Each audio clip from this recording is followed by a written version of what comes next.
হারিয়ে যাওয়া সমস্ত পাসওয়ার্ড কিভাবে বাইর করবেন, তার জন্য আপনি চলে যাবেন গুগল ক্রোম ব্রাউজারে। এখানে যাওয়ার পর যে থ্রি লাইন মেনুটি আছে বা থ্রি ডটটি আছে, এখানে ক্লিক করবেন। একটু নিচে দেখবেন সেটিং লেখা আছে, সেটিংয়ে ক্লিক করবেন। তারপর আছে গুগল পাসওয়ার্ড ম্যানেজার, এখানে ক্লিক করবেন। ক্লিক করার পর এই যে দেখুন সমস্ত আপনার যতটি সফটওয়্যার আছে যেগুলি পাসওয়ার্ড দরকার, এই সমস্ত জিনিস আপনার এখানে শো করছে। যেটার পাসওয়ার্ড আপনাকে প্রয়োজন ওইটা আপনি এখানে ক্লিক করবেন। যেমন আমার পাসওয়ার্ড ফেসবুকেরটা ক্লিক করব।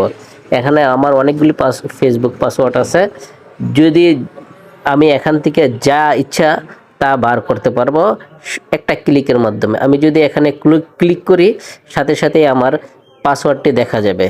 ধন্যবাদ। এরকম ভিডিও পেতে অবশ্যই পেজটিকে ফলো দিয়ে রাখবেন।